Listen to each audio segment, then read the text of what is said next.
seek, above all, for a game worth playing. Oh baby, it's witchcraft contagious. I felt it for ages. We're out of these cages in this house of mages. It's witchcraft, it's dangerous. Beware of these pages. There's spells of all flavors in this house of mages.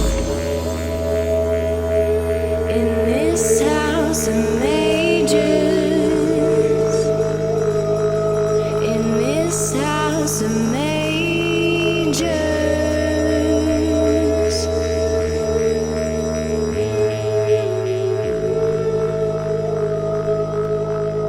Hello and welcome to this episode of Make Yoga Magic Again, the House of Mages podcast. I'm your host, Daniel Aurelian Cumming. The House of Mages is an online school of yoga, tantra, and the magical arts. We run yoga teacher training and have a membership platform that gives you access to an extensive curriculum in developing your magical abilities with some of the best teachers in the world on various esoteric arts. In this episode, I interview Sara Elice. Sara guides both men and women home to their body's wisdom, to unravel the emotional blocks that keep them stuck in separation so that they can find their way home to love and experience deeper intimacy and spiritual ecstasy. With a decade of embodiment experience, she now specialises in sharing the ancient wisdom of sacred sexuality and supporting people to discover the evolutionary spiritual potential of their relationships. She's dedicated her life's work to usher in a new paradigm of empowered relating, free from conditioning and generational trauma. Sara is a visionary devoted to birthing a world where sexuality is integrated and respected as the powerful medicine that it is. I met Sara at a Conscious Leaders event here on the Sunshine Coast a few years back. I loved Sara's down-to-earthness, which, if I'm honest, can be a rare trait in the Neo-Tantra community sometimes. I could tell early on that Sara practiced what she spoke about and was continuously growing and embodying what she was learning in new ways. She's really helped the Sunshine Coast Neo-Tantric community in a lot of ways, including running her Enrapture temple spaces, which teach people about sexuality and consent in a fun, nourishing, and supportive way. I've had some epic conversations with Sara in the past, and I'm really excited to finally have recorded one and to be sharing it with you. So without further ado, Sara Elice. I think I started seeing your stuff online for a while, the Kundalini dance workshops that you were running initially. And then we met at one of the Conscious Leaders events and chatted, and we've been catching up, talking magic and witchcraft and potions and cauldrons for a little while. And I think we've been, meaning to collaborate or at least have a proper chat, because we've had some pretty epic magic chats so far. So it's good to actually be putting something down and sharing something with the world together. So, welcome, Sara. Thank you for joining me. Thank you for having me. Yeah, thanks for having me. And it's awesome to be a part of your platform here. Yeah, Super really. honored. Yeah. It's going to be amazing the way everything's coming together. So your business is Sacred Embodiment? Yeah, that's me. And what, I guess a good place to start would be, what would you consider the word sacred to mean, and what would you consider the word embodiment to mean? Love that. Great question. Well, I guess sacred would just be, I sort of see sacred as like a little bit similar to magic, right? It's like this connection to something that's greater than, our mind or our ego persona, right? Connection to spirit, to the divine. And embodiment is, I guess, the act of or just being in your body, essentially. Pretty easy.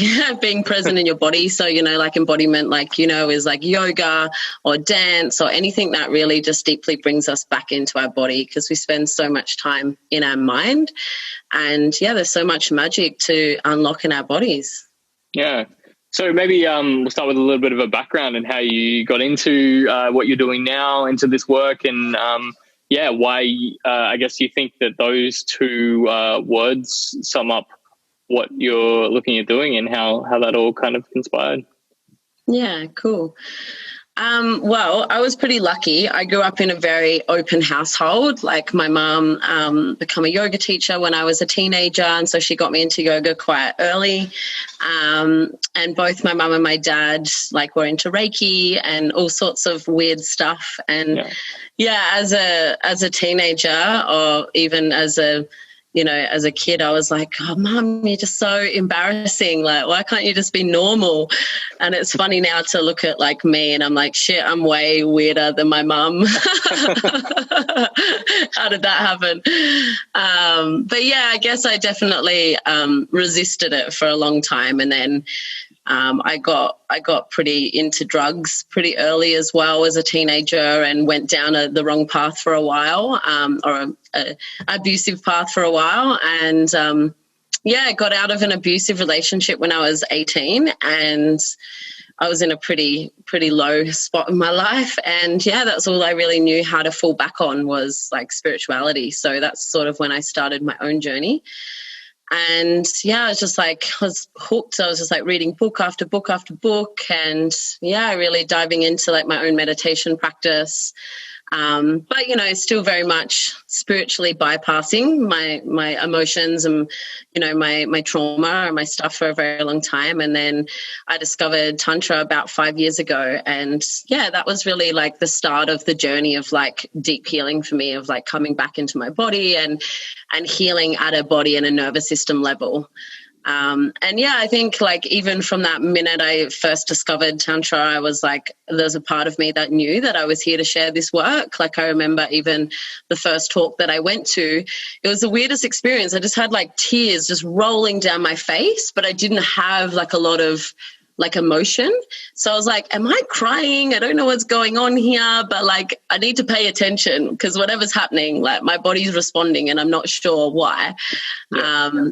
And so, I think I knew that this was a path of mine, but it took me a couple more years after that of exploring it, going to workshops and whatnot to, I guess, find the confidence in myself to actually start showing this side of me to the world and start sharing it as well. Yeah.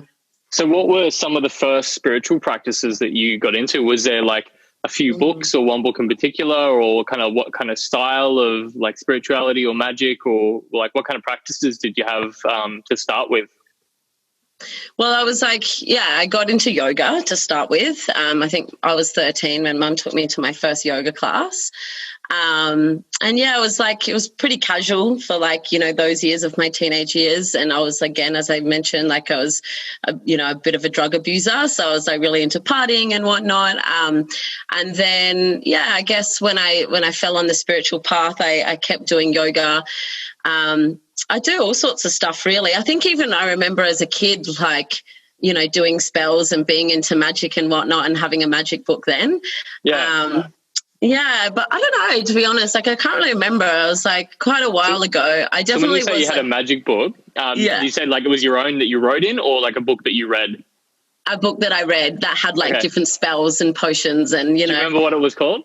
No, I don't. I wish I did. I did. It was, the typical young girl doing love spells and potions and things like that. Yeah. And did you have any memories where because what did you think of it when you first got it? Were you just oh, this sounds fun? Or were you oh, this is definitely going to work? Or were you a bit skeptical and then had some result from it and you're shit, this stuff is actually legit? I don't know. I think I was I thought it was pretty legit. And I guess being in a really open household, it was fairly encouraged, and Mum was always into herbs and things like that. And we never went to the doctor. We got acupuncture. She even got our dog acupuncture. I don't know. It was pretty normal for me to be exploring magic, but I guess I don't know. I can't really remember, to be honest. I can't really remember if there was any results from it, but I was pretty into all of that stuff, and it was encouraged, from my parents as well. Yeah, cool. Yeah. So when you say Tantra, how do you view Tantra? Because I guess there's a lot of different lineages. And when we say Tantra these days as well, there's kind of like the traditional kind of yogic Tantra, and then there's a Neo-Tantra, more of the sacred sexuality. So it sounds like you may have had like a kind of experience with both of those. Yeah. Lineages. I guess you could say I've had an experience with both. I guess being a committed yogi in my early 20s. But when I say like I discovered Tantra and went on that path, it was more like Neo-Tantra. And then like since I got into the Kundalini dance and became I was initiated as a Kundalini priestess in the rose lineage of Tantra. And that's what I've mainly studied. So it's like a mix of like white Tantra, which is like more solo Tantra, meditation, and then red Tantra, which is more around like exploring sexual energy with other people. Yeah, so cool. Yeah, I'd love to know like your perspective of like where those kind of like red Tantra practices come from, and like the rose lineage and all that sort of stuff. Like what just to, for anyone who doesn't really understand what Neo-Tantra is and where those lineages come from and how they differ. Just your perspective. Yeah, well, like you said, there's lots of different, lineages and types of Tantra, and Neo-Tantra is really what you would call sacred sexuality. It's like this more westernized view on Tantra. And, of course, like bring it to the West, and of course they they sexualize it, right? But I guess traditional Tantra is like, there's still a lot of sexuality practices in there, but it's just, Tantra just doesn't exclude anything, right? Whereas there's many other spiritual paths or even religions that are like, have a lot more dogmatic views on like sin and what's right and what's wrong, where Tantra doesn't exclude anything. And I feel the essence of Tantra is embodiment, because it's about really like coming into our body. I guess I don't know too much about, like, I haven't like fully studied too much about all the different lineages and stuff of Tantra, but the lineage that I've been initiated into is like the Egyptian priestess lineage. So I work a lot with Egyptian priestess such as like Hathor and Sekhmet and Isis, and then, lots of other different like energies and goddesses and stuff like Mary Magdalene. And so that's sort of that. That's like I think there's lots of different like even lineages within the Rose Tantra as well. Yeah, cool. Yeah, speaking of because I love like the idea of the different archetypes, and especially like mythological archetypes like gods and goddesses and stuff like that. Is there any of those archetypes or gods or goddesses that you just felt a real connection with, and like that kind of inspired you, or that you worked a lot within? Yeah, well, I think those three that I just mentioned are probably the three that I've worked more closely with. So I think there's a lot of people that associate this energy of like the dark goddess or the dark mother energy as like this Kali energy, which is like the Hindu goddess of Kali, whereas I've more connected with the Sekhmet goddess, who's the lion-headed goddess. And so I've had some pretty cool experiences with her. She has that very similar energy of Kali that really just like slices or burns through all illusions. I don't know. I feel like I really resonate with her because there's a part of like me that's like really connected to that wild woman, I'm like not shying away from the darkness as such. Isis as well, and Hathor, which is really like the goddess of like sacred sexuality. So they're probably the three that I've worked with and called into my practices the most. Yeah, cool. Yeah. And I think there's a big emergence of that kind of letting that wildness out at the moment.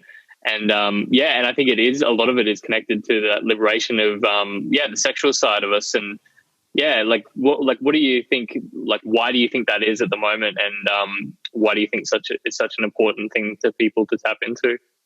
Well, I feel like collectively we're going through some pretty huge shifts, right? And everything that sort of unfolded in 2020 this year, I feel that people are finally starting to like wake up and see how deeply they're like in those shackles, right? And how deeply repressed our society is. And I feel that on another collective level, I feel that like that good girl and that good boy and that people pleasing energy. And I work a lot with like shadow as well. And the different archetypes within the shadow as well. And I've been exploring a lot with the energy of the prostitute, which is really like it's not associated to like what we normally would refer to as a prostitute.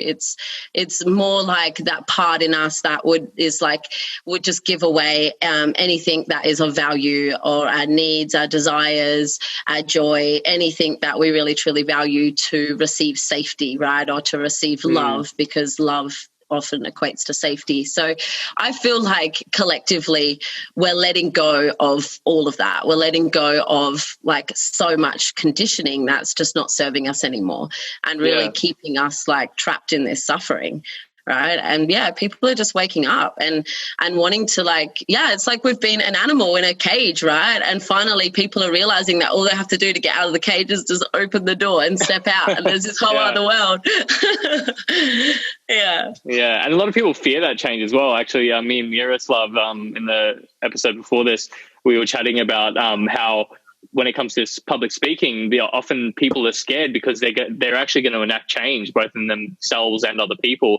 And that's often the biggest fear sometimes, because they know that they're actually powerful and that they're going to make a change. But I actually saw your post about the prostitute and how people were kind of responding to it. But like, I don't know if you have the same kind of, I've actually got the deck here, funnily enough. Karen Elice, her archetype. Oh, yeah, nice. I've actually got the archetype deck. So, and that's the thing as well, because now that it's brought up, we can even talk about it, because she describes there's 4 main archetypes that everyone has, and one of them is the prostitute. So that's pretty big. I mean, there's hundreds of archetypes, and she's saying that one of the 4 that everyone has is the prostitute, because everyone has a price, right? And that's the thing. I think people take things too literally, both from like a spiritual perspective, mythological perspective, and especially with archetypes, right? And it's just a concept. So I'd love to hear about like how the prostitute archetype has played out in like your life, and how you've seen it played out, and maybe any kind of light you can shed on it, or darkness you can shed on it. It's huge. It's like actual I've been studying shadow alchemy, and they work with like 4 key channels, or like shadow channels, and prostitute's the first one that you work through, because it's like all about safety and security, right? And this is what I feel, that because that's been shaken up, like we've been really taught to we've been like told that in order to feel safe and secure, that we got to search for that externally, right? And everything really, to we've been taught to reach outside of ourselves, but the main one is to feel safe and secure, right? And so we've been taught that in order to do so, we have to do things like go to university, get a good job, earn good money, make sure we save money and get a house, and like find your soulmate and get married. And if you do all of that, then everything's going to be okay, and you're going to be secure in this world. And I feel that this time of like COVID, this worldwide pandemic where so many people in the world have just like lost their jobs, people are realizing that like, fuck, it doesn't really matter what I do. The external is out of my control, right? And like that can just be shaken up, and I can lose anything that is outside of me at any time. And if you don't know how to actually self-source that feeling of safety and security, if you don't feel safe and secure in your body. And this is why I think embodiment is key, right? Because so many of us feel so unsafe in our own bodies because it's so full of pain and trauma, right? And so of course we want to spend all this time in our mind.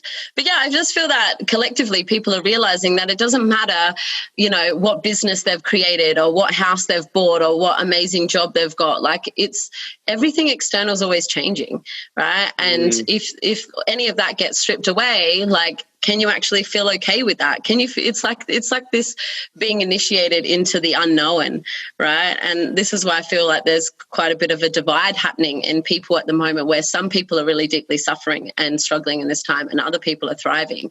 And I feel that the people that are thriving in this time have done a lot of the work, and they actually feel okay, with the unknown. They've learned how to feel safe and secure within them, and they've learned to just trust in the divine plan, right? The prostitute is just, it plays out in every area. Like, what I'm noticing a lot, like in what areas it's playing out for me, has been like my relationships and my business and my work, right? Because like that's a big one, especially work, because, you know, we obviously like we need money to survive in this world, and we've been taught that in order to do that, then we just have to go out and get the best job with that gives us the most money. It's like we haven't really been taught that to follow our dreams, right, and to follow our aliveness and our heart, and that will lead us to the ultimate happiness, to the ultimate safety and security. So people are just chasing security in whatever form that is, and they often prostitute their truest values of like, I want to feel joy, I want to enjoy getting out of bed and going to work every day, like I want to enjoy my life, I want to like come home from work and feel like this, you know, I want to feel like I've done something amazing, like with my day, I've helped people, you know. So people give up a lot to just earn money, right? And I guess the way I sort of speak about this, I really am speaking from it in this, like, you know, this privilege of living in this first world country, because it is a little bit different in some other countries, but especially if you're living in a first world country, you're like, you have options, right? We don't have to, and especially now with the internet, like so many people are like going straight to uni. I'm like, there's so many ways you can earn so much more money than getting a degree and getting a job from that, you know. And then in relationships, of course, I think that people become lonely and then they become desperate for love. Because they don't want to feel alone, right? And also our mind sees like equates love to safety, because it's like it's on a deep like DNA, you know, genetical level, where it's like, you know, a couple of thousand or even a couple of 100 years ago, if we were kicked out of the family or kicked out of the tribe, right, there's a good chance that we probably wouldn't survive on our own. So that runs so deep. And we honestly think that like we need to manipulate how we show up in this world so people will love us and people will accept us, and that we're going to be a part of a tribe or a family, and we're going to have love. And yeah, I feel like that always just equates to suffering, because we're not being the fully expressed version of us, right? We're being inauthentic to our truth just to receive love. Yeah, definitely. There's so much stuff I want to expand more on what you just said, and yeah, because that's the thing as well, that we're often, you know, that basics of moving towards pleasure and away from pain, and we need, I guess, something like a pillar that we feel safe around. So for some people that might be their job. So even if like everything else is like chaotic, then they have their job, their solid, their security, right? Or they might have their partnership, you know, they might have like their relationship as their pillar, and then it doesn't matter if they lose their job, they kind of got that. Whereas what you were talking about, getting a yogic practice early on, or a spiritual practice, because I find that that's almost my pillar these days. And I actually had was doing a Tantra course actually recently, and the teacher was talking about the way he kind of knows if someone has a solid practice is how they respond to change and stability. So they, you know, creating your own stability that, you know, you can get like knocked around by the wind and whatever else, the chaotic storm, but you've got some sort of stability that you can carry around with you everywhere, and that you're not relying on something external. And I think I really want to talk to you about the idea of pleasure and desire as well, because I think that these days we kind of misinterpret what, like the yogis say about detachment, right? I don't think they're saying that we need to not desire pleasure, because then what kind of life would that be? But not get wrapped up in it enough that we are constantly, addicted to it. You know, as soon as we get addicted to it, as soon as our life completely falls apart, if we lose that, then that's a problem. But if we can detach from saying, I don't need it, but I want it, and then getting more clarity on what desire actually means to us, and then we can go in like with even more passion and play. So yeah, I'm really interested to how you view like the idea of detachment with the idea of desire and pleasure, and that how that all fits in with like connecting desire, passion, pleasure with like a spiritual existence or life.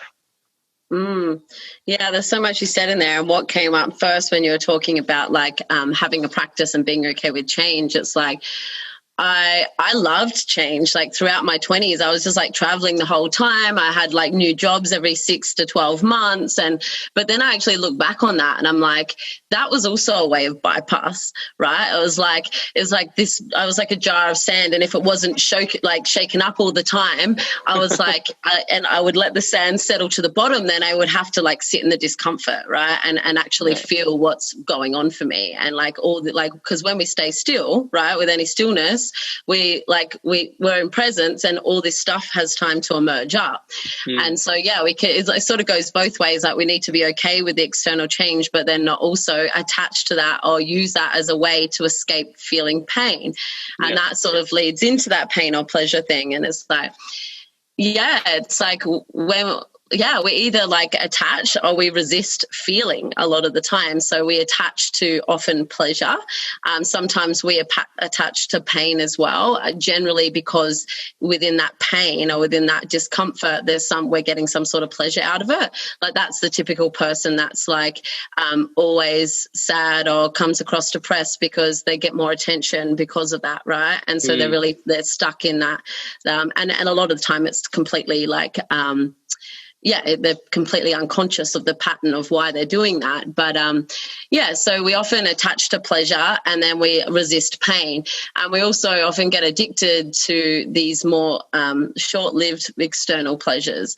So, it's like this, where do we even begin with the whole pleasure thing? You know, it's like we're all like children are often like exploring their body with just so much innocence, and then they're often shamed for that, right? Or like, and I'm sure many people listening to this may even have a memory of, you know, maybe being caught self-pleasuring or even just exploring your body or doing it at the dinner table or somewhere that's like inappropriate, right? And being like shamed for it. And then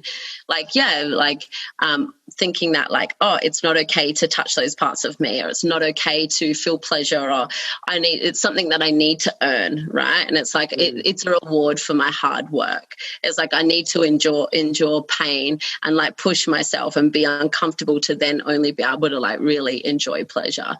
There's so much conditioning around our pleasure.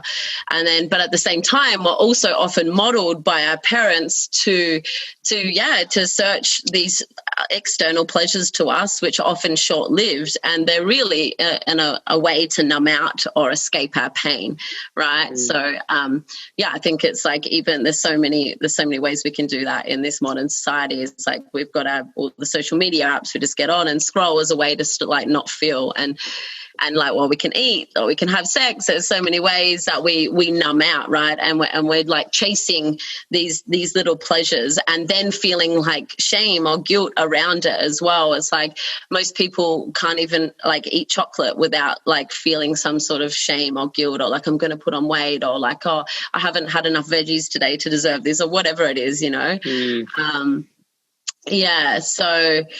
But what happens is like within that, we're really taught, like I see sort of like pain and pleasure as like this spectrum, right? And like because we're running from our pain and we're chasing these pleasures, but they're not even really like, you know, pleasure's pleasure, but they're more like external to us. So we're outsourcing our pleasure to these external things. But we're never even really allowing ourselves to enjoy that, right? Without all of the, like, wrapped in all the shame and the guilt or whatnot. And essentially I feel like it keeps us stuck somewhere in the middle of this spectrum. And it's like when we're not willing to go into our pain, we're not willing to let go of all the conditioning and the shame and the guilt and the fear around fully, like, you know, surrendering and feeling pleasure. So we just sort of like numb out. And I feel that this is why a lot of people need like a lot of extreme things to feel anything, right? It's like, oh, I want to feel like amazing, let's go jump out of a plane, you know, or like they need to like go to the extreme to feel anything because they're so numb. And also, like, we're taught, like, as children, we're really connected to that, like, that sensory experience of our body because we don't have a strong intellect, and we're really driven by our emotional experience, right? And then that's sort of conditioned out of us, and we're taught that in order to be worthy in this world and to be worthy to receive love and to feel safe in this world, that we need to live within our mind and we need to be smart and we need to grow this logic part of us. And so, yeah, we're a lot of people are very disconnected from their body. And, you know, even in sex or even in self-pleasure or whatever, they're not even like fully present with the sense, the sensory experience of the body, or the energy or the emotion or the pleasures within their body. They're like in their mind, thinking about something, thinking about an image or something that like turns them on to build their own sexual energy. It's like they're still reliant on something else to be aroused, right? I feel that people are trapped here. And like for me, the best way of like to get up here and to be able to experience like full body like ecstasy is I've actually had to go really deep into the darkness, deep into my body, and actually feel all of this stuff that I've been avoiding and repressing for my whole life. So I have a kind of 3 questions for you about that rolled into one. Where do you think this kind of stems from? And I know you were talking about how we kind of like, you know, our parents just kind of tell us what they've done and that kind of rolls on. But can you think of any roots or ideas where this might stem from as a society and as individuals? Second, is there any way that we can kind of like a check-in to know? Because sometimes as well, we don't really know that we're doing these things, because people will think everything's fine, and we usually, until we hit a brick wall or like something catastrophic happens, we don't stop. And you know, it's like the analogy of the frog boiling in water. I don't know if you've heard it, but the idea that you put a frog in water, and if you slowly start to boil it, it'll actually just sit there till it boils and dies. But if you put it into hot water, it would jump out.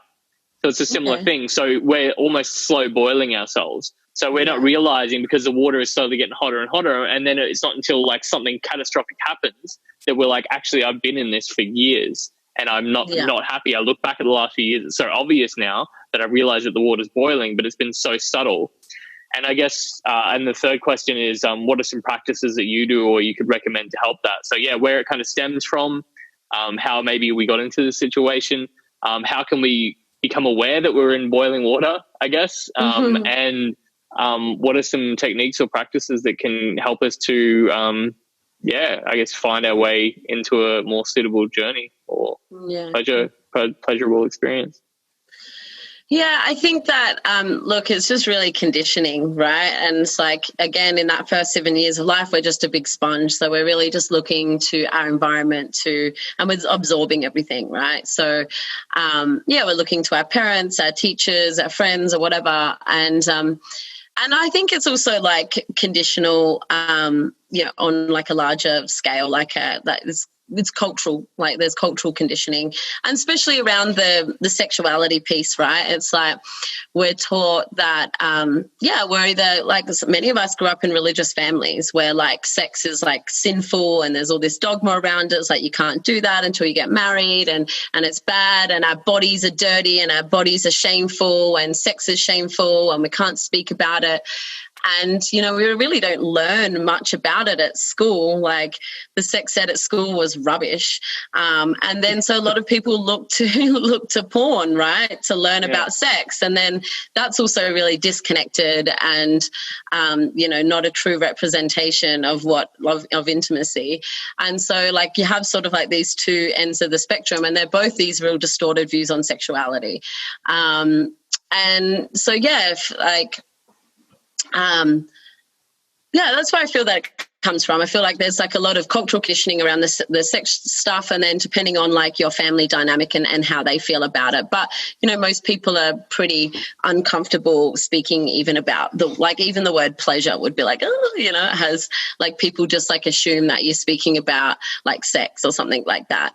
Was that your question? Was it like more around like where does this come from around the pleasure part of it? Yeah. This is where like I think like learning about like sacred sexuality, right? Like it's like bringing this like magic piece into the sexuality. It's like it can really help to to I guess help us to overcome both sides of this, like porn and like full repression.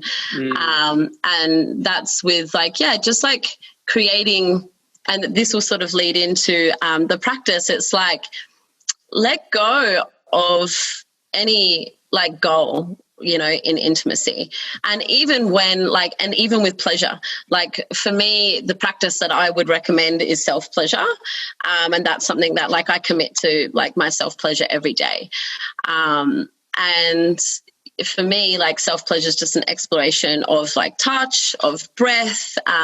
So like the tantric keys is like breath. So intentional breath deeply into our body not only brings us deeply into our body, but it really helps us to either move like sexual energy or emotional energy or whatever's present in our body. Sound, so making like releasing with an exhale. Sound is vibration, energy is vibration. It's naturally going to help us to, you know, express and release energy from our body. Intentional touch just like really like obviously like activates the, you know, our senses as well, but just brings us into like deep, you know, presence with our body and what's happening inside of us, and movement, of course, because, you know, movement helps to move energy as well. So bringing all of those into a self-pleasure practice, letting go of this goal of needing to orgasm, because I generally find like, you know, most people just know the normal like sex, right, where you just have sex, you build this energy in your lower chakras. Generally, like your focus is on your genitals, and it's like building this energy, and your body's contracting and expanding and contracting and expanding until the energy just gets too much, and then you have an orgasm, right? And you release this big amount of orgasm. And this is known as like this more tension release orgasm. And essentially that orgasm, there's nothing wrong with that, by the way. I still have normal orgasms, like they're great.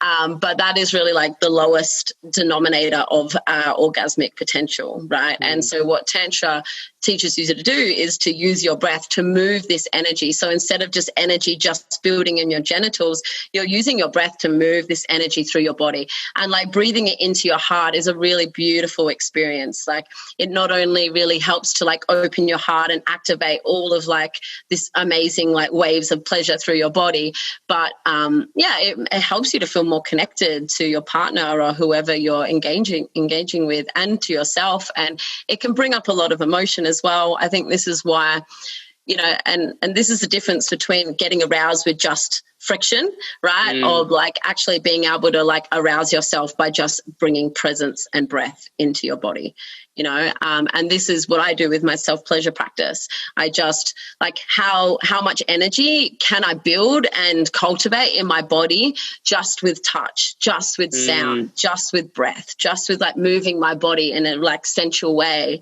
you know. And so I think that would be like key to start with. It's like, and like with your partner, I feel like there's a lot of people out there that have a lot of issues with intimacy, right? They have like, maybe issues isn't the right word, maybe like challenges, right? You know, there's like over 50% of women can't get to climax, can't orgasm. And there's a lot of men that have, you know, premature ejaculation. And, you know, there's women that can't get to orgasm, or they take a very long time. And then there's men like on the opposite end of the spectrum that like come too fast, right?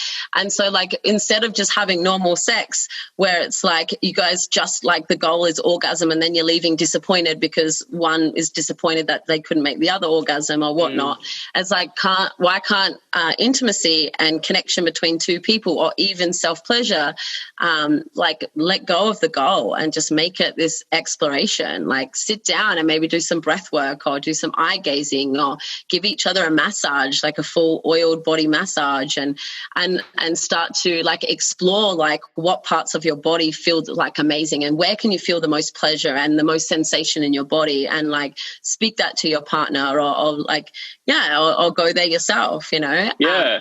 And it's funny too, because like paradoxically, at least in my experience, when you take the pressure off like of a goal orientation, it often you end up getting there a lot easier anyway. It's really interesting because I don't think anyone really likes to do anything under pressure, but especially when it comes to sex and pleasure, like having like pressure to like a time restraint or a goal restraint, it kind of like has the opposite effect. I don't know if you have a similar.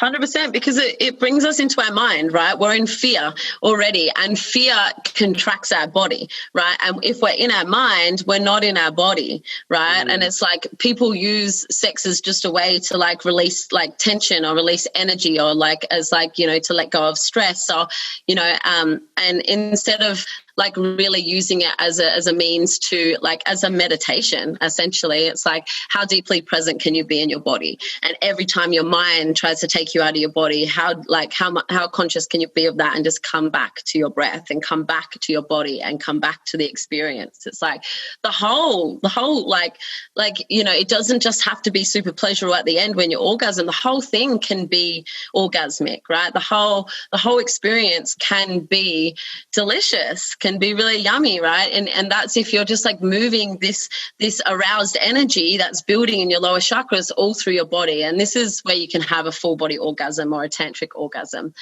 There was something else that I was going to say around that.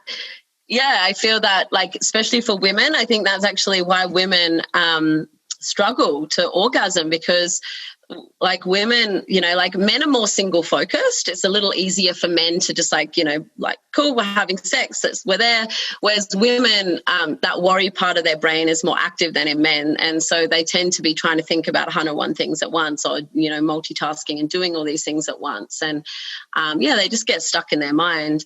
If basically like love and ecstasy and pleasure really like opens and expands our body, and fear contracts it. And our body is constantly expanding and contracting. We do that as we just naturally inhale and exhale. And we do that, like that's what happens to our body before we orgasm too. We're like expanding, contracting. But so many people just stay contracted, right? And they don't know how to expand again. And I honestly feel that this is why like drug addiction and alcohol abuse is so rampant in the West, because it's the only way people know how to expand. It's the only way people know how to like open and feel really good and feel confident, right? But it's obviously like a really disconnected and unconscious way of really doing that. So, but we can do that in intimacy, you know, we can do that anytime. And the same with pain, like pain will contract us, but like how deeply when you're in pain, whether that's emotional or physical pain, how deeply can you just bring all your presence and like your breath to that part, and just keep expanding. Like I'm expanding through the pain, because I feel that there's always pleasure there, even when there's pain there. Yeah, and I think just like normalizing the conversation around it as well, like both in like especially with self-pleasure, but yeah, even the little subtleties, like even just saying that self-pleasure doesn't have to be purely genital. And because it's interesting as well, because I remember the first time a lover said to me, like, what do you like? And I was like, shit, I actually have no idea. Usually it's just been kind of like happening, and then I don't really even think about taking that idea back for a home practice. Well, wouldn't a home practice, but, you know, like a self-pleasure practice kind of thing. So yeah, it really made me think, and then like start to explore. But I remember exploring by myself for the first time, like other than just genital self-pleasure, just like touching. I was like, this feels really strange. Like for some reason, I feel like this is just weird. And like, it was really hard to get into the zone with it. So I think just, normalizing the conversation around it, and letting people explore. Because it's interesting, you were saying that those pillars, it was like the breath, self-touch, movement, and what was the fourth one? Sound, yeah. And it's all things that like often we try not to do in society. Like we don't want to like be too loud, or we don't want to make weird sounds. So like that's why I often in yoga classes try to get people to make weird sounds straight away. So like it just gets that out of the way and releases tension, and then get them to move in different and weird ways. So releases tension around there, and then get them back into the breath. And it's all like really key to drop us back into our body, because like you said, we are really just disconnected from our body. And I think those main four are just things that we, for some reason, are told that it should be a certain way. And then if we deviate from that, then we're either just being weird or just bothering people, I guess, in a certain way. I don't know if that makes sense. It's so conditional from like a child, right? Because like kids are like, they're in that, like, you know, they're like, if they're sad, they'll cry. If they're angry, they'll chuck a tantrum, you know, and we, instead of like instead of like teaching them healthy ways to express that energy that naturally wants to be expelled from the body, we just shut them down, we shame them, right? And so we come into like adulthood being like, it's not okay to cry in front of people, it's not okay to make noise, like, and actually I think that the more noise you make, the more pleasure you can feel. And I've actually noticed this so much lately because I've just started running tantric temple nights, and people just are so awkward about making noise. And like when I'm running these like self-pleasure journeys, or when I'm running these like tantric practices, I'm like, make noise, like let it out, like it feels good. Yeah, even in because I think as well that like we have a lot of this pent up tension, and that's why like high intensity interval training and like workouts and stuff. Initially, I guess that's how I used to let a lot of steam off. And I remember starting to go to gyms and it was just dead quiet and everyone was just moving and doing their thing and not bothering each other. But then I actually went to like a CrossFit gym or like these more like high intensity, really just like training gyms. And people were just like moaning and groaning and like, and it felt so primal. And it was just like, it felt so good just to even just, lift a weight and just like, and just let that sound out. And I noticed the difference both in it and after it. Like I go to the gym, right? Normal gym. And then I still feel tense after the session because I feel like I'm exerting this energy, but then I'm not releasing it with the sound or breath or any of that sort of stuff. Not even wanting to breathe loudly because a lot of the time it was just, I don't know. But then going and doing these like real primal kind of sessions, I just feel like amazing after it. So I think there's really something in that we're, not wanting to bother people around us, which is fine and fair. But like, how do we find that balance? Because I remember being in a cafe once and there's this little girl just spinning around her dress. She must have been like 5 years old. And then she wasn't bothering anyone, but then her mum was like, sweetie, no dancing in public. And I was like, like when did it become okay? Like you're not okay to dance in public. Yeah, totally. Yeah. I mean, it's finding the balance because I think it's fair to try to not bother people, but to a certain extent, of course. Yeah, I feel you at the gym. I'm always like, like I'm not making like heaps loud noises, but I breathe really deeply and heavy, and like everyone's so quiet. And I had to laugh the other day or the other week at the gym. I was like at the end, I usually like do some ab workout, and I was like doing some crunches, and like my kundalini and my sexuality just started activating, and I'm like having this full body orgasm on the floor at the gym, and I'm like, I can't stay quiet or still. Like this is a lot.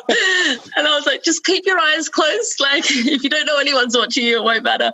Yeah. And I was laughing. I was like, when will this be normal? Like when will it be normal to have a full body orgasm at the gym? Like I really see a world where that is normal, or where it's normal to, make noises and just fully express yourself.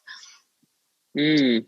And finding a way to really like, because I see that the more people are trying to make sounds and breath and all that, but it almost feels like people are going, because like you said earlier, people need to go to the extremes to feel something. It's like people like are so not used to making sounds that usually when they do, they have to make such an extreme version of it that it doesn't feel natural at all. Like both like doing it or watching it. Like I noticed like some people, really trying to do that as it comes across, but it just feels really unnatural. But I guess that's like how we start off, right? We usually like swing the pendulum to the other side of the spectrum and then we find something in between. But have you had experiences where you've like had to swing to the other side of the pendulum or seen that in other people? And like, do you think we need to do that? Yeah.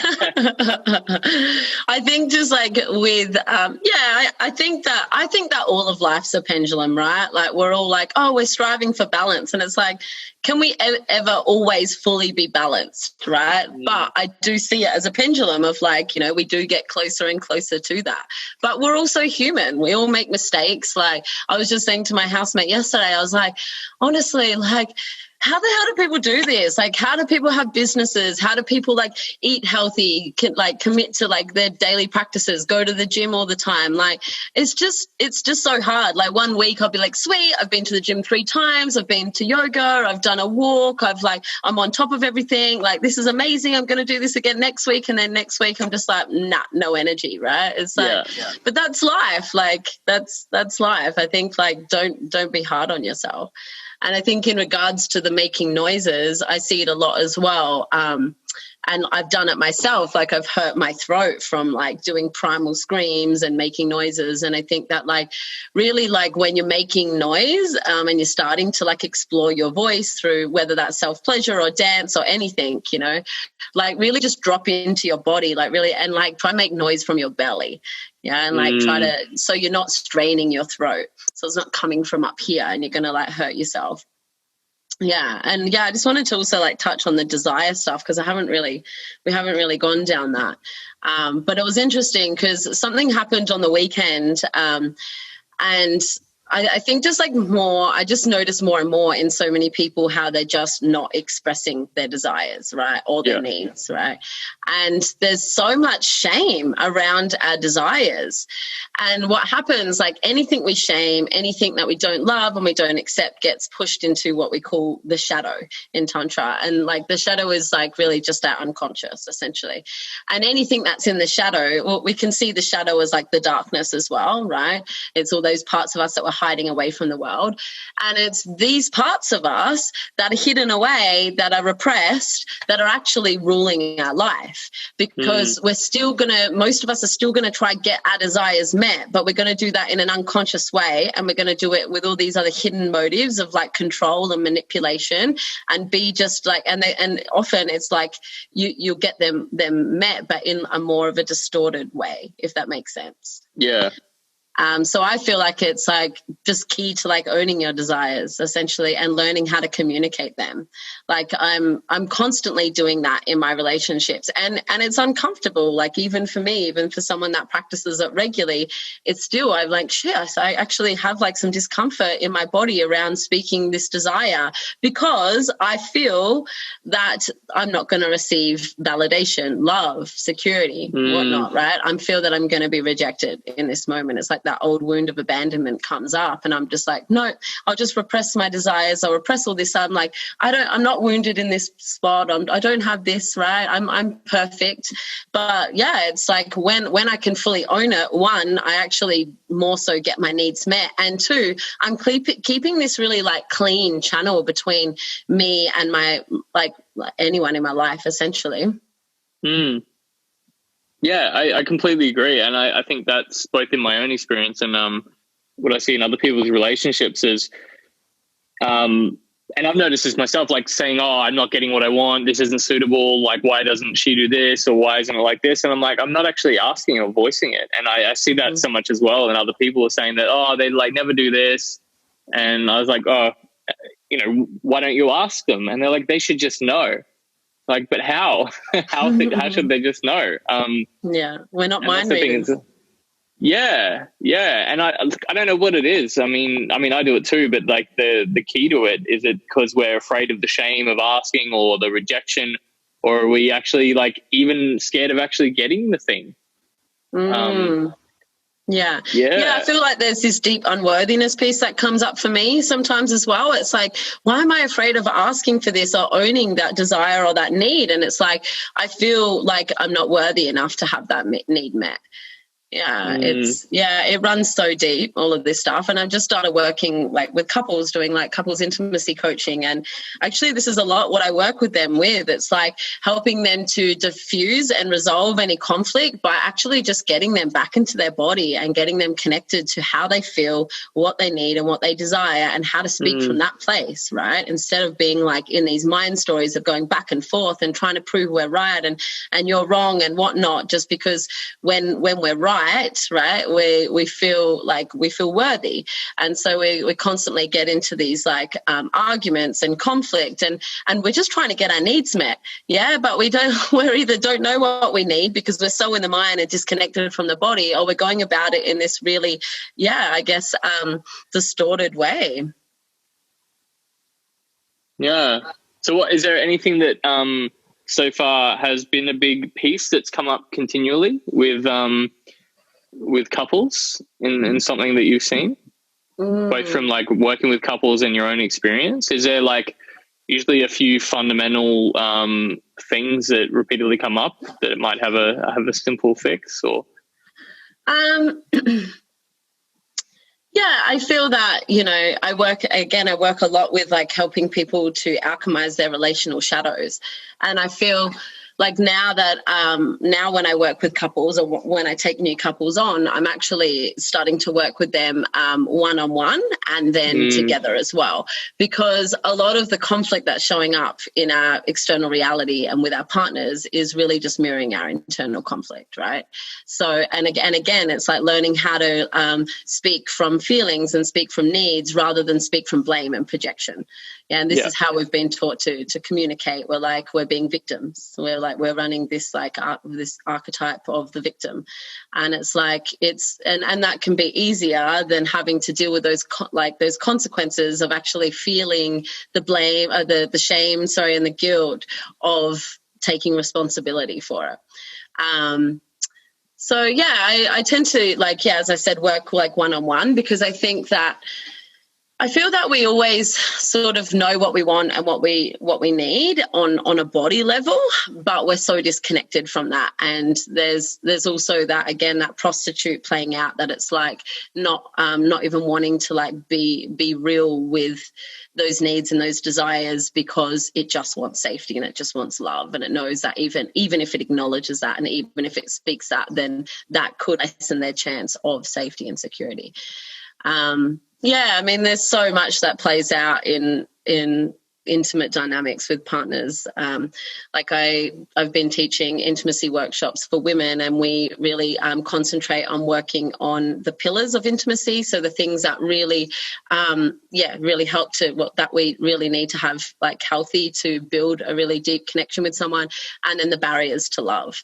And actually the barriers to love piece has been even coming up for me a lot lately, and I'm realizing how that we've been conditioned to give and receive love conditional, and how we all have these barriers to love, whether that's I'm going to put just a layer up and armor my heart because I'm scared of being abandoned, or whether that's I'm going to put a layer and an armor up because I'm scared of being losing myself in this dynamic and losing my freedom and my truth and my purpose. And so I'd feel I think if there's anyone watching this that's in a relationship, just really start to become curious on what are your barriers to love, and are you fully open to giving and receiving love to every single person that you have a relationship with in your life, or are there barriers, are there conditions?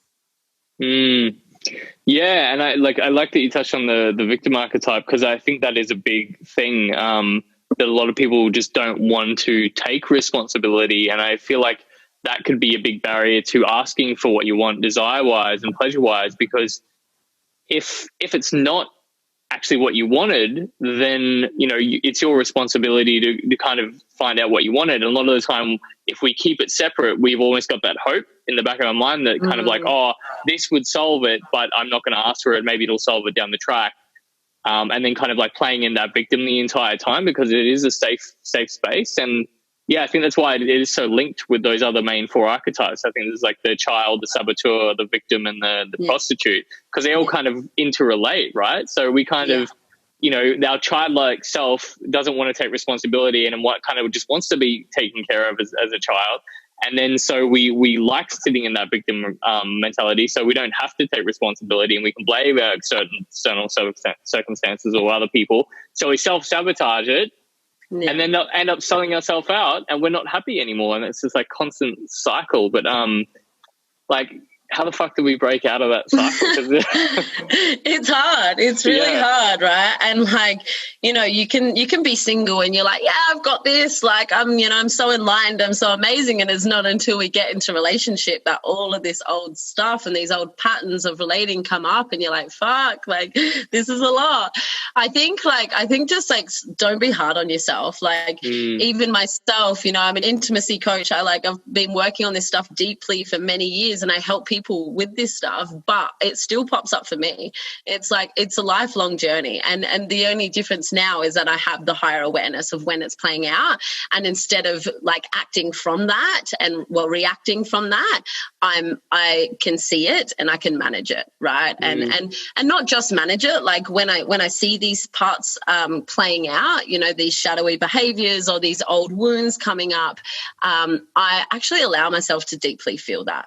You know, I'm just like, shit, okay, this wound of abandonment's coming up again. It feels like right now I'm feeling like daddy doesn't love me. Yeah, because this was the story for so long. And even though I've done so much work, it's still popping up sometimes. So I'm like, okay, let's go back into that. Let me feel that wound of like abandonment, like, and allow myself to express that grief and like really deeply feel that, and then process that, and then come back. And so I'm not reacting from that place. I'm like, cool, I've cleared that energy. And now, and also be honest about that.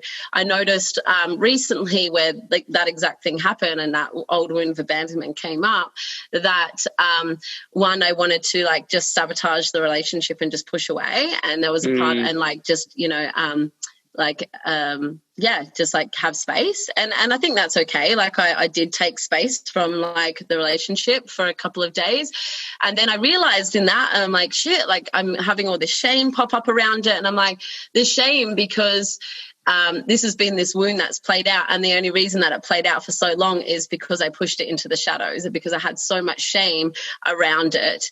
And you know, sometimes like an easy way to really alchemize and to break the shame that we have around these certain parts of our persona or these old wounds is to actually speak it out and like, you know, go to your partner, hey, like all this stuff came up for me yesterday and it was this old wound of abandonment and blah blah blah blah blah, this is what it's from, and like I can see clearly, then I'm not blaming you, I'm just like wanting, actually I have a lot of shame around this, and I'm just wanting to like speak it out, to let it go, because shame is like caused by other people, so it's like pretty powerful to be able to alchemize in front of people as well. Yeah. So what advice would you give to someone who is new to delving into shadow work, or like, you know, just exploring darker parts of themselves that are like, I guess, creating bad patterns or patterns they don't want anymore, without self-identifying with it too much? Because I see a lot that people find these aspects of themselves and then they just self-identify, and that's like their new identity, and it's almost just like amplifying the victimhood a little bit. So what advice would you give to someone who really wants to delve into this stuff but not falling into the traps of like self-identifying and that becoming like a part of you that affects more of what you do? Well, shadow work is really about integrating our shadows, right? So it's like we don't want to get rid of them. We want to actually, like, we can't alchemize with fear. We can't transform anything when we're holding shame and fear around it. So it's about like bringing love and acceptance to these parts of you, because it's like every aspect of us, every aspect of our personality has a light and a dark quality, right? And these parts of us, so the shadow is usually created in childhood, and it's usually those things that we were shamed for as children, and we're like, okay, like we're not going to get love for this, so it's not lovable, we'll push it away. And it's generally the parts of us that were encouraged, you know, like, oh, you're so good, you're so like you're so smart, right, that become our persona, right, that we heavily identify by. So when you identify a shadow playing out, or when, I feel like the easiest way sometimes to just start doing this work is like, if you can remember, write down a list of all of those things that you were shamed for and all of those things you were praised for in childhood, you know, and start to look at those parts of your personality that you don't often show people because you have shame around. And then it's like, how deeply can you love and accept yourself in all of those parts?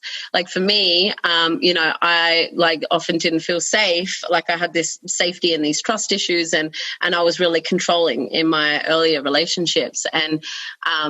And yeah, so I really had that in the shadow, and that didn't come out in relationships straight away. And then once I've like really just learned to, one, create my own internal safety and learn how to trust a bit, but two, just like actually acknowledge and accept and bring that part of me into the light and accept that sometimes I can be controlling and bossy. It's managed to alchemize, and now I've used that. So the light side of that would be like I'm a leader, right? And now that I've like integrated that energy and I'm not trying to hide it away, I can actually step up and be an amazing leader. Yeah. So shadow really work is about alchemizing the shadows through using love and acceptance and like releasing the shame that we hold around the shadows, so that we can bring them into the light and that they can actually be expressed in a healthier way.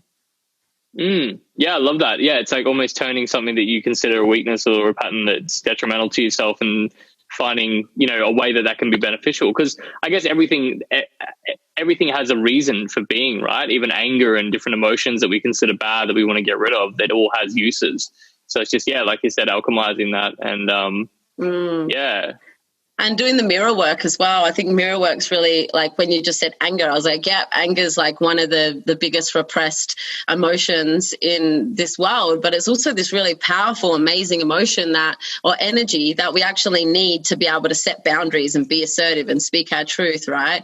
And where was I going with that? Fully just had a brain fart.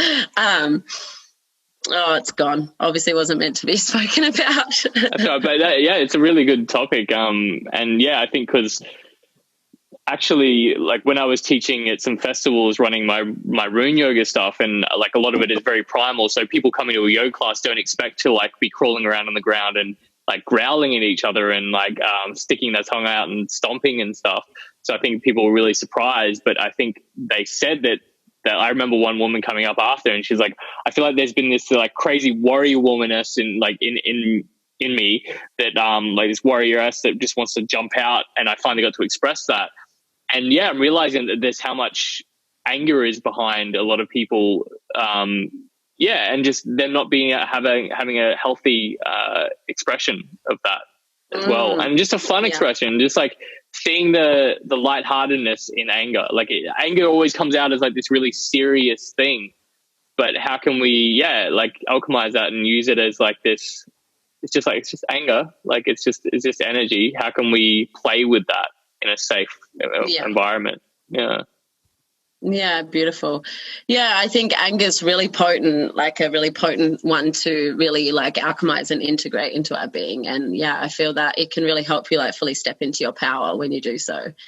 And that's what I was saying, the mirror work, come back to me, is like whatever we feel uncomfortable, like whatever expressions from others make us feel uncomfortable, or whatever judgments we have on other people, like look at all the ways that you judge and shame other people, because often what we judge and shame in other people, we judge and shame in ourselves, right?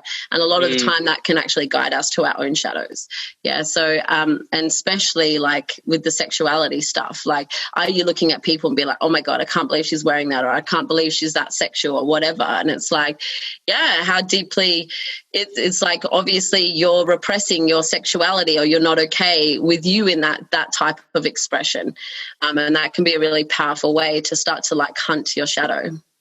Yeah, definitely. Yeah, I was hoping that it might spark back once we started talking more about it. And, come back. And now I've just forgot what I was going to say. What was it? There was something else about anger that I was going to say. Why is this happening today? Sorry, I changed the subject now. You forgot. We'll see if it comes back. But it was definitely around the idea of I can't remember it. It'll come back, I'm sure. So maybe we can chat about what you're looking at sharing on House of Mages. What's the course that you're sharing at the moment? So I have an online course that I created with a couple of my business partners. So I have my own business doing the coaching stuff, and then I run like temple nights and intimacy workshops with the Heart of Intimacy. And over the COVID period, we created an online program, a self-paced online program for women, a tantric embodiment program. And really it covers topics such as, there's 6 modules. It covers topics such as embodiment, emotional alchemy. So it gives you all of those, we talk about those 4 keys, sound, breath, movement, touch. But then we also give you a lot of emotional express and release tools when you're triggered, to like move the energy through your body. We go into it is for women. So we go into the feminine heart and coming back to, love and opening our heart and connecting to our deeper purpose and allowing that to drive us in the world. We speak about sacred sexuality, tantra, self-pleasure, there's sex magic in there. what else? Yeah, reclaiming our power. So going to a little bit of shadow work and inner union as well, which is really this idea that every one of us, whether we're in a male body or a female body, have a masculine and energy and feminine energy within us. And it's really about marrying those two energies and bringing them into harmony within us so that we can have that mirrored and find that sacred union externally as well. Yeah, beautiful. So yeah, and that's a good thing to bring up as well. So do you think that men would benefit from doing this course as well, even though it is catered towards women? Would it be beneficial for men if they were wanting to delve into this as well? Absolutely. Yeah, absolutely. Like you can just change she to he. Like, I mean, besides that feminine heart module, but even that's like appropriate for men, right? We all have a feminine. So yeah, absolutely men could benefit from that for sure. Yeah, cool. And I just remember what I was going to say around the anger piece. And I think it comes down to everything that we've been talking about as well, is that I can't remember how it was worded, but one explanation of anger was that it's the energy to change things because they're not suitable for us. And that's like often that frustration. And it comes down to what we were talking about, that like often there's so much this pent up frustration and tension because we're not asking for what we want. And so all this anger or energy is coming up because like our body is like, no, like this is not the way I want it to be. This is not the job I want. This is not the like partnership I want. This is not the life I want to live. And so our like natural tendency is anger because that will change things. It gives us the energy to change things, but then we bottle that back down. So then what happens? Like it just like shows up and in all different ways. So I think it's all connected. 100%. For sure, 100%. You know, it's like screaming, like, listen to me. Yeah. You're not listening to me. Like, get me out of this relation, get me out of this job. Like, speak your truth, you know. For me, anger is like this energy of like powerlessness, right? And it's like we feel angry because we feel that we have no power over what is happening, right? But then if you look at it, like a lot of people are like heavily in that victim archetype, right? And so they're already powerless. We can't be a victim and we can't be powerful, you know. It just doesn't work like that. So people are giving out power away anyway, and then we're getting angry and frustrated that we feel that we have no power, and now then we're like blaming it and projecting it onto other people and being like, it's your fault, blah, blah, blah. No, just speak your truth, come into your body, acknowledge when you're triggered, when you have emotional charge, learn the tools to be able to move that and to be able to clear that through your body, and then speak your truth. Yeah, and that's the thing as well, like we were talking about that. That's a pendulum swing as well, and that's often having that same effect of putting pressure on like performance. Like you might not perform as well, or you might not even have any desire around it. So if we're bottling all this up until it comes out in an argument with your partner, and suddenly like all this stuff that you bottle up is like blah, like word vomit, and they're not going to take it on board. They'll often shut down or get defensive or like release theirs as a counter. And often if we just like, you know, little bits came out here and there, this could have been a productive thing. So that's the thing as well, that when it's finally comes out, it comes out in a very destructive way and not a very constructive way. So and then I guess it creates more shame and more negativity around this, because the only times we've voiced this is like unconsciously, when it's just like straight out and not in a very well-versed way. Yeah, it's this shame spiral really with anger and like projection. Yeah, totally. For me, it's this piece of like, stop abandoning yourself. Yeah. And we abandon ourselves every time we give our power away to our mind, and we're not present with our body, and we're not present with what we need and how we feel and what we desire in every moment. And we're not asking for that, and we're not showing up for that. Yeah. And when we abandon ourselves, then other people are going to abandon us too, right? Because it's this whole mirror thing. Boom. Yeah. So what else are you, so probably got about 5-ish, 10-ish minutes left. So, like, is there anything that's really lighting you up at the moment that I know you just want to share? It can be about Magick, anything you want to share that's something that's just like really potent for you at the moment. Yeah, I think that coming back to these barriers to love would be something that's been really potent. And actually at my Enlightenment in the Bedroom chat, I spoke about this idea that truth and love are separate, right? And that we've been we've been led to believe that we can't have freedom and we can't have freedom and love at the same time, right? And it comes back to these core woundings of like, there's many of us who have this core wound of abandonment. If one of our parents weren't present with us, whether that was physically, emotionally as a child, often we grew up with this core wound of abandonment. And then, and this is like on this spectrum of love. So we're constantly desiring this external love and validation, so we're not abandoned. But again, we abandon ourselves to do that. And then the other spectrum of it is this truth or this purpose of this freedom. And it's like often if, you know, as a child, you didn't have a lot of freedom. So your parents were really strict, right? And they didn't really allow you to do what you want or be that in that full expression. And maybe you've come up with this belief that I can't be free, I can't be myself, I can't be in my truth and my freedom if I have love. And this person over here has this fear of intimacy, right? And what I call this person is a love avoider, and this person a love addict. And these are two of like really core wounds in relating. And what happens is a lot of the time, and I feel like in some way all of us have sort of both of those wounds, right?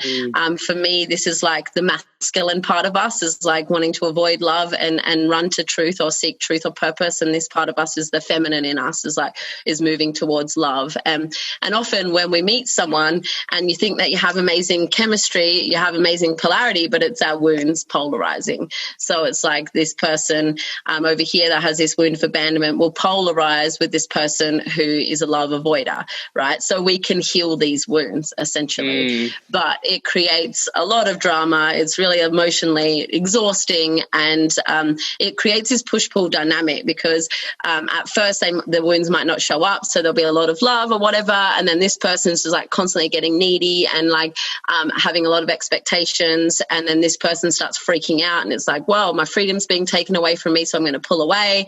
And this person's like, shit, it's not safe anymore, I'm feeling abandoned, maybe I should pull away. And then this person's like, wow, I have space, like, okay, I can move towards love again, right? And it's this push-pull dynamic that plays out in so many relationships, like not even just intimate, like physically intimate relationships, not just sexual relationships.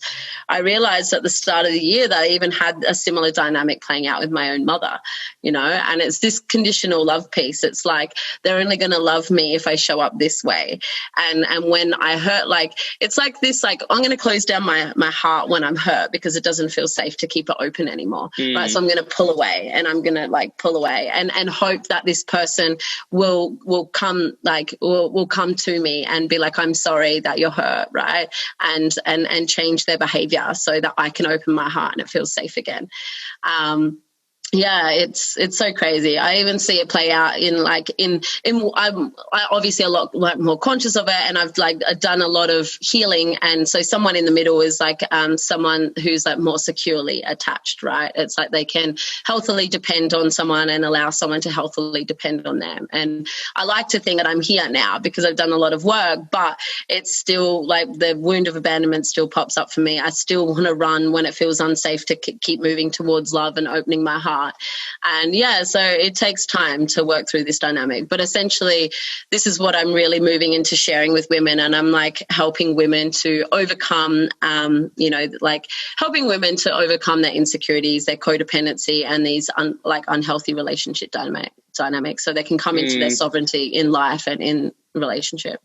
It's tricky too, though, because I see it on myself that like, a lot of the time these unhealthy dynamics of relationships are exciting, right? And the polarity makes it really like interesting, and there is a lot of growth there, but essentially like long term it's really destructive. But then like you might get into like completely contrasting relationship that is safe and actually quite healthy, but then we don't have that like drama, and we're like, this is like boring. It should be like, you know what I mean?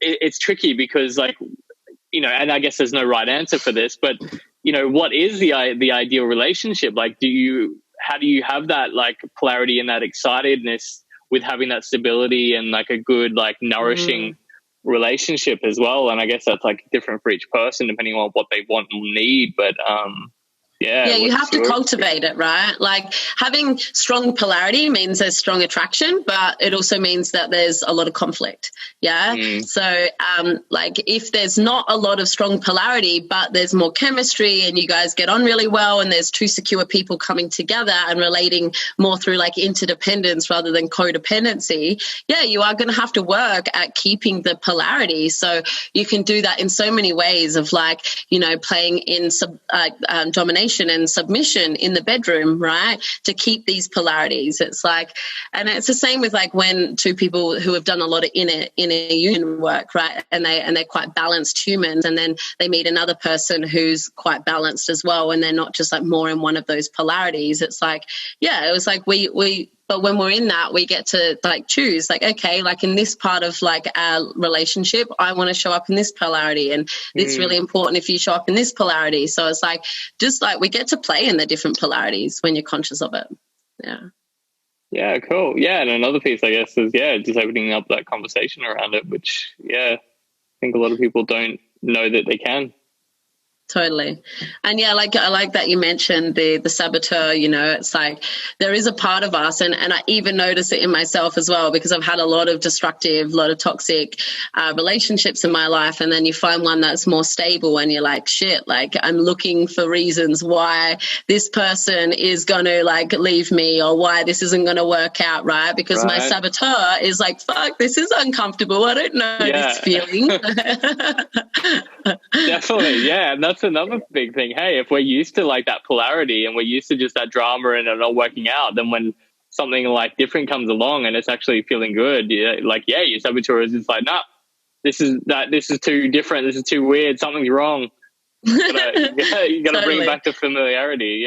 So we just get to create that excitement, and I feel like an amazing way to do that is in the bedroom. There's like so many different things that we can explore in intimacy, and you can do role play. Like I said, you can do the submission and domination when one person's like dominating the other person, but in a really healthy way. But I feel that you just got to keep that spice in the love making. Yeah, and I guess like the tricky part that I see is like people being able to communicate that to their partners, and their partners being receptive to it. And what happens if their partner isn't receptive to it? Because like, for instance, like I know someone that I guess wanted to explore with other partners, and then their partner wasn't receptive to it at all. And so like she felt a lot of shame around it, and then had to do it kind of like without his permission, I guess, or like on the side. And just, like how do you stop, like, I guess if you do get shut down in a certain way, like do you reopen the conversation, or like what do you do in that situation? Because I guess like where she was at was just like not she just needed to explore that part of herself. And if he wasn't going to do it with her, then she was just going to do it by herself. So I like that you said she had to do it like on her own. It's like, I think that if that's like a really core value for you, for me, relationships are about having aligned core values, right? You're not going to have every single value aligned within a relationship. Sometimes you are going to have to not make sacrifices, but in a sense make sacrifices on how things are met, I guess.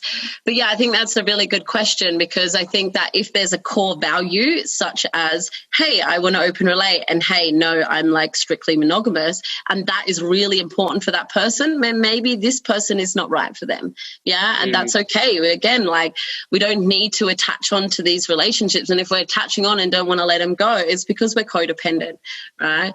And there was something else I was going to add in there. I think it's really important to know that like we can ask like our partner, like, hey, I'm needing this, and this is my need, or this is my desire. It is not your partner's job to give that to you.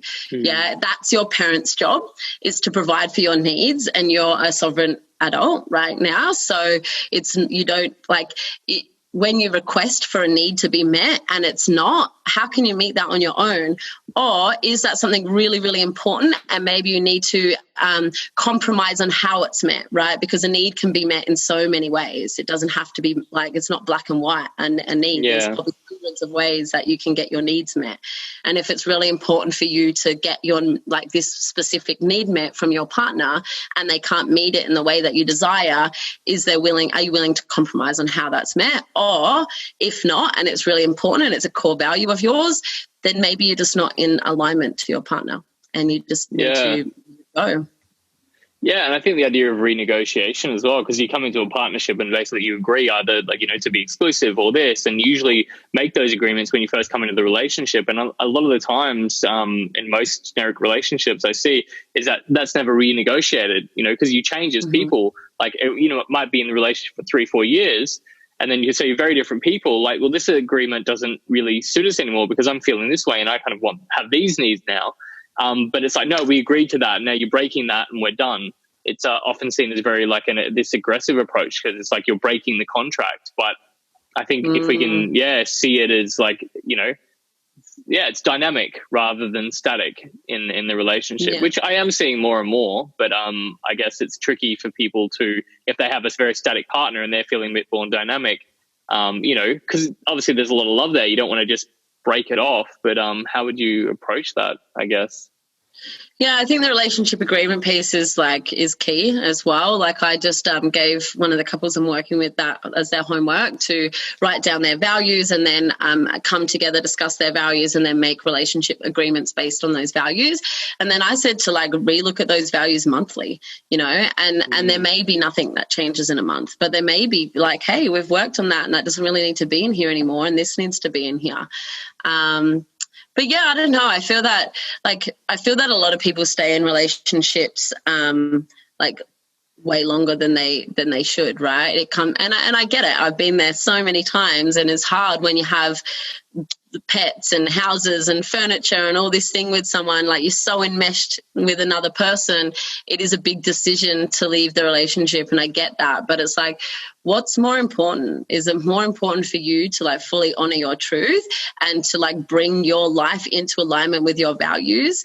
And that's going to be really hard to do if you're not honoring the truth that you're not feeling it in this relationship anymore, or that partner's not willing to compromise and be okay with you having different values, right? We can't force our partners to change or evolve, right? The more we force someone into doing that, the more resistance there is. So I think that if my partner's not willing to come to the party and make the change, you know, is there something in me that I can change for me to be okay with this? And if not, then I think that it's a wise idea to have that discussion that like, I can't change this within me, and you're not willing to change this within you. So maybe we're not meant to be together. Big conversations. Yeah, for sure. Had many of them.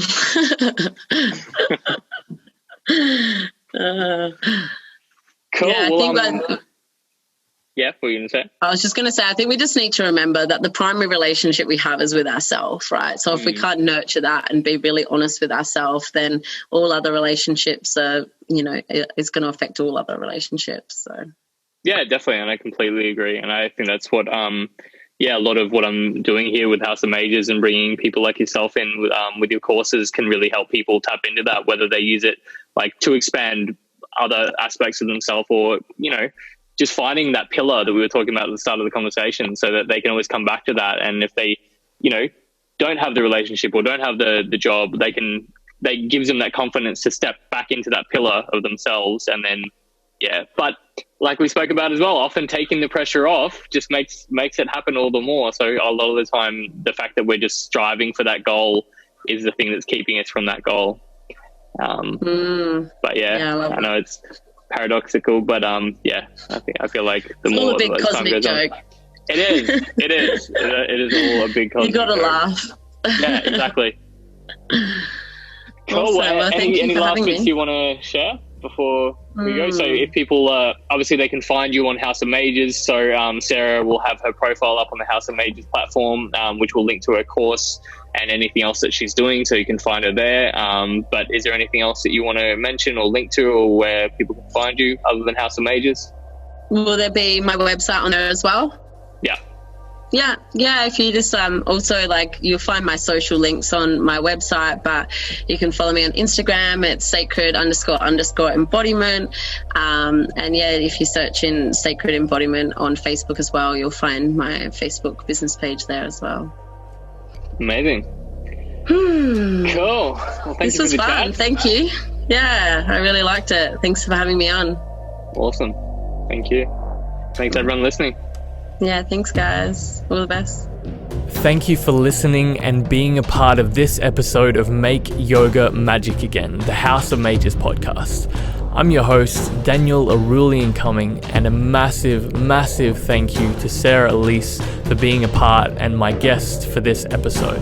If you're interested in finding out more about what Sara does, I've put all her links in the show notes, as well as links to the House of Mages platform if you're interested in finding out more about what we do. Thank you, and make yoga magic again.